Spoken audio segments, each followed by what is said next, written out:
নমস্কার। সঞ্জয় দেব শাস্ত্রীর তরফ থেকে সকল দর্শক বন্ধুদের স্বাগত। আজ আমি বলবো যে শত্রুতা কখন হবে। শত্রুতা কি সবসময় হয়? না, শত্রুতা হওয়ার একটা সময় রয়েছে। তাই আপনাদের জন্মছক দেখে বিচার করতে হবে যে শত্রুতা কখন তৈরি হবে। তো কি থাকলে কিভাবে শত্রুতা তৈরি হয় বা হবে, সেই সময়টা কিভাবে জানা যাবে তা আমি এই ভিডিওর মাধ্যমে বলছি। প্রথমত দেখতে হবে যে জাতক বা জাতিকার জীবনে শত্রুদের দ্বারায় অসুবিধা কতটা হবে। লগ্ন থেকে ষষ্ঠ স্থানকে শত্রুস্থান বলা হয়। লগ্ন থেকে ষষ্ঠ স্থানকে শত্রুস্থান বলা হয়। অবশ্য ষষ্ঠ ভাব থেকে অন্যান্য শুভ বিষয়ও জানা সম্ভব। তবে সাধারণত লগ্নের ষষ্ঠপতি যদি দুর্বল হয়, রাশিচক্রে অবস্থান করে, তাহলে জীবনে শত্রুতা বেশি হবে। আর ষষ্ঠে মঙ্গল, ষষ্ঠে শনি বা রাহু থাকলে শত্রুরা কিছু ক্ষতি করতে চেষ্টা করলেও বিশেষ ক্ষতি কিছু করতে পারবে না। তাহলে কি বললাম? ষষ্ঠে মঙ্গল, রাহু এবং শনি যদি থাকে, তাহলে শত্রুতা করেও তারা শত্রুতা সৃষ্টি করেও তারা বিশেষ কিছু ক্ষতি করতে পারবে না।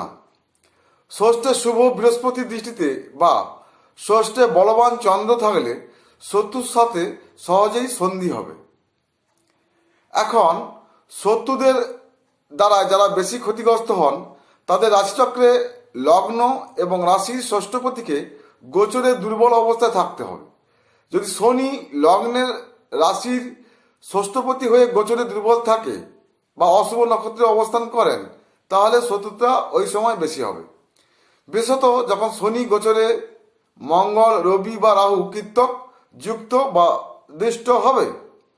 শত্রুহানির সময় কখন হয়? না, শত্রুহানির সময়টা যখন হবে, অনেক সময় দেখা যায় যে নিরপরাধ কোনো ব্যক্তিকে আইনের জালে কেউ ফাঁসিয়ে দিয়েছে। আইনের জালে অনেকে না কোনো দোষ করেও ফাঁসিয়ে দেয় এবং সে জেল খাটতে শুরু করে। বা অফিসে অন্যায়ভাবে কেউ হেনস্থা হচ্ছে।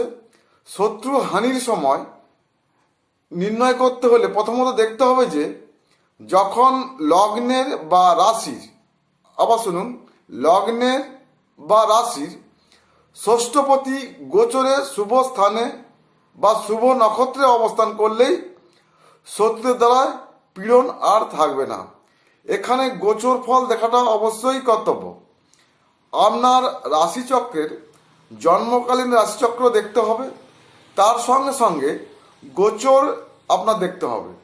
কারণ রাশিচক্র আপনার জন্মকালীন এবং গোচর যেই সময় আপনার সময় যাচ্ছে, সেই সময় আপনাকে গোচর দেখতে হবে এবং দশা আর অন্তদশা অবশ্যই দেখতে হবে।